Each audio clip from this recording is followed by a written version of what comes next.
భారతదేశం ఇప్పుడు ప్రపంచంలో ఒక సరికొత్త శక్తిగా ఎదుగుతోంది. ఒకప్పుడు మనం వేరే దేశాల నుంచి వస్తువులను కొనుగోలు చేసేవాళ్లం. కానీ ఇప్పుడు పరిస్థితి పూర్తిగా మారిపోయింది.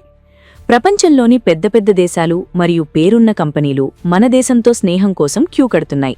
దీనికి ముఖ్య కారణం మన దేశం రక్షణ రంగంలో అంటే మిలిటరీ విషయంలో తీసుకుంటున్న నిర్ణయాలు. తాజాగా బ్రిటన్ దేశానికి చెందిన రోల్స్ రాయ్స్ కంపెనీ ఒక సంచలన ప్రకటన చేసింది. ఈ నిర్ణయం వల్ల అమెరికా మరియు ఫ్రాన్స్ వంటి దేశాలకు పెద్ద పోటీ ఎదురవుతోంది. ఈ మార్పుల వల్ల మన దేశ భవిష్యత్తు ఎలా ఉండబోతోందో ఈ ఆర్టికల్ ద్వారా చాలా వివరంగా తెలుసుకుందాం. రోల్స్ రాయ్స్ అంటే మనందరికీ కేవలం ఖరీదైన కార్లు మాత్రమే గుర్తుకొస్తాయి. కానీ ఆ కంపెనీ నిజానికి విమానాలకు కావాల్సిన చాలా శక్తివంతమైన ఇంజిన్లు తయారు చేయడంలో ప్రపంచంలోనే నెంబర్ 1 స్థానంలో ఉంది. ఇప్పుడు ఈ కంపెనీ ఇండియాను తమ 3వ హోమ్ మార్కెట్గా మార్చుకోవాలని సీరియస్గా ఆలోచిస్తోంది. ఇక్కడ హోమ్ మార్కెట్ అంటే మనం చాలా లోతుగా అర్థం చేసుకోవాలి. సాధారణంగా ఏదైనా విదేశీ కంపెనీ మన దేశానికి వచ్చి వస్తువులను అమ్మితే దాన్ని కేవలం బిజినెస్ అంటారు. కానీ హోమ్ మార్కెట్ అంటే అది వేరు. బ్రిటన్ మరియు అమెరికా తర్వాత రోల్స్ రాయ్స్ కంపెనీ ఇండియాను తమ సొంత ఇంటిలా చూడబోతోంది. అంటే రోల్స్ రాయ్స్ కంపెనీ ఇకపై కేవలం ఇంజన్లను ఇండియాకు అమ్మడమే కాకుండా ఇక్కడే ఇంజన్లను డిజైన్ చేస్తుంది. ఇక్కడే కొత్త టెక్నాలజీ గురించి రీసెర్చ్ చేస్తుంది. పెద్ద పెద్ద ఫ్యాక్టరీలు పెట్టి ఇంజన్లను ఇక్కడే తయారు చేస్తుంది. అన్నిటికంటే ముఖ్యమైన విషయమేమిటంటే ఇక్కడ తయారైన ఇంజన్లను ప్రపంచం మొత్తానికి మన దేశం నుంచే ఎక్స్పోర్ట్ చేస్తారు. ఇది మన దేశ ఆర్థిక వ్యవస్థకు చాలా పెద్ద ప్లస్ పాయింట్ అవుతుంది. ప్రపంచంలో ఎన్నో దేశాలుండగా రోల్స్ రాయ్స్ కంపెనీ ఇండియాను ఎందుకెంచుకుంది అనే ప్రశ్న మనందరికీ రావచ్చు. దీనికి ఆ కంపెనీ ప్రతినిధులు 3 ముఖ్యమైన కారణాలు చెప్పారు. మొదటి కారణమేమిటంటే మన దగ్గర ఉన్న స్కిల్. ఇండియాలో చాలా మంది టాలెంట్ ఉన్న ఇంజనీర్లు మరియు యువత ఉన్నారు. ఏదైనా కొత్త విషయాన్ని నేర్చుకోవడంలో లేదా తయారు చేయడంలో మన వాళ్లు చాలా ముందుంటారు. అలాగే ఇండియాలో మార్కెట్ కూడా చాలా పెద్దది. మనకు చాలా వస్తువుల అవసరం ఉంటుంది కాబట్టి కంపెనీలకు ఇక్కడ లాభాలు కూడా ఎక్కువే. రెండవ కారణం మన ప్రభుత్వ పాలసీలు. ఇప్పుడున్న ప్రభుత్వం రక్షణ రంగం విషయంలో చాలా స్పష్టమైన ప్లాన్స్తో ముందుకు వెళ్తోంది. రాబోయే 10 ఏళ్లలో మన దేశం ఏ స్థాయిలో ఉండాలి అనే దానిమీద గవర్నమెంట్ దగ్గర క్లియర్ విజన్ ఉంది. ఇలాంటి స్థిరమైన పాలసీలు ఉన్నప్పుడు విదేశీ కంపెనీలు ఇక్కడ పెట్టుబడి పెట్టడానికి ధైర్యంగా ముందుకు వస్తాయి. మూడవ కారణం మన దగ్గర ఉన్న మిలిటరీ మరియు ఇండస్ట్రీ వాతావరణం. ఇప్పుడు మన ఆర్మీ, ప్రభుత్వం మరియు ప్రైవేట్ కంపెనీలు అన్నీ కలిసి ఒకే లక్ష్యం కోసం పనిచేస్తున్నాయి. దీనివల్ల కంపెనీలకు కావాల్సిన సపోర్ట్ చాలా ఈజీగా దొరుకుతుంది. మన ఇండియా ఇప్పుడు సొంతంగా ఆమ్కా అనే ఒక అడ్వాన్స్డ్ యుద్ధ విమానాన్ని తయారు చేస్తోంది.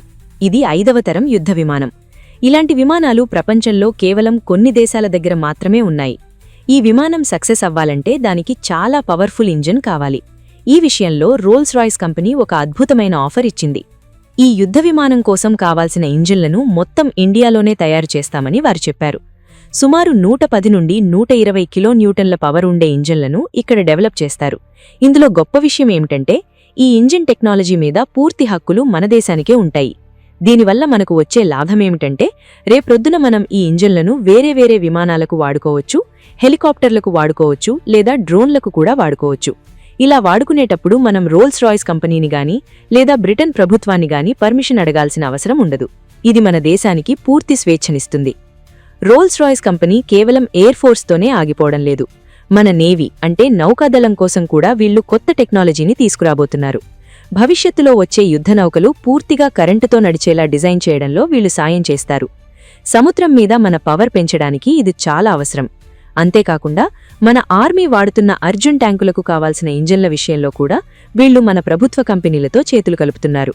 భూమి మీద, ఆకాశంలో మరియు నీటి మీద ఇలా 3 చోట్ల మన మిలిటరీని పటిష్టం చేయడానికి రోల్స్ రాయ్స్ తోడవుతోంది. ఇండియాలో జరుగుతున్న ఈ మార్పులని చూసి అమెరికాకు చెందిన లాక్హీడ్ మార్టిన్ అనే ఇంకొక పెద్ద కంపెనీ కూడా ఇండియాకు వచ్చింది. వీళ్లు తమ C-138J అనే రవాణా విమానాల కోసం ఒక పెద్ద గ్లోబల్ హబ్ను ఇండియాలో ఏర్పాటు చేయాలని చూస్తున్నారు. అంటే ప్రపంచంలో ఎక్కడ ఈ విమానాలున్నా వాటికి కావాల్సిన పార్ట్స్ లేదా రిపేర్లన్నీ ఇండియాలోనే జరిగేలా ప్లాన్ చేస్తున్నారు. దీనివల్ల మనకు అర్థమయ్యే విషయమేమిటంటే ప్రపంచంలోని అగ్రదేశాలన్నీ ఇండియా ఇప్పుడు ఒక పెద్ద మ్యానుఫ్యాక్చరింగ్ సెంటర్గా మారుతోందని నమ్ముతున్నాయి. ఇండియా కేవలం వేరేవాళ్లు తయారు చేసిన వస్తువులను కొనే స్టేజ్ నుంచి వస్తువులను తయారు చేసి వేరేవాళ్లకు అమ్మే స్టేజ్కి చేరుకుంది. ఒకప్పుడు మన దేశం యుద్ధ విమానాలు కావాలంటే రష్యా లేదా ఫ్రాన్స్ వంటి దేశాల కాళ్ల దగ్గరకు వెళ్లాల్సి వచ్చేది. వాళ్లు టెక్నాలజీ ఇస్తామని చెప్పి కేవలం విమానాలు మాత్రమే ఇచ్చేవాళ్లు. కానీ ఇప్పుడు పరిస్థితి మారింది. ఇప్పుడు మనమే కండిషన్లు పెడుతున్నాం. మా దేశంలో ఫ్యాక్టరీ పెట్టాలి, మా వాళ్లే తయారు చేయాలి, టెక్నాలజీ మొత్తం మాకు నేర్పించాలి అని మనం డిమాండ్ చేస్తున్నాం. దీన్నే మేక్ ఇన్ ఇండియా అంటారు.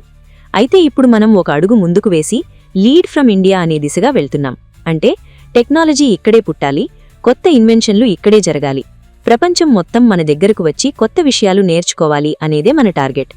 రోల్స్ రాయ్స్ మరియు లాక్హీడ్ మార్టిన్ వంటి కంపెనీలు ప్లీజ్ ఇండియా అంటూ మన దగ్గరకు వస్తుండటం మన దేశ పవర్కి నిదర్శనం.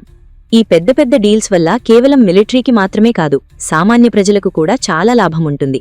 ఇలాంటి పెద్ద పెద్ద ఫ్యాక్టరీలు మరియు రీసెర్చ్ సెంటర్లు మన దేశంలో వచ్చినప్పుడు లక్షలాది మంది యువతకు ఉద్యోగాలు వస్తాయి. ఇంజనీరింగ్ చదివిన వాళ్లకు మంచి ప్యాకేజీలతో కూడిన కెరీర్ దొరుకుతుంది. అలాగే చిన్న చిన్న కంపెనీలు కూడా ఈ పెద్ద కంపెనీలకు పార్ట్స్ సప్లై చేయడం ద్వారా బాగా డెవలప్ అవుతాయి. దీనివల్ల మన దేశ రూపాయి విలువ పెరుగుతుంది మరియు దేశం ఆర్థికంగా చాలా బలంగా మారుతుంది.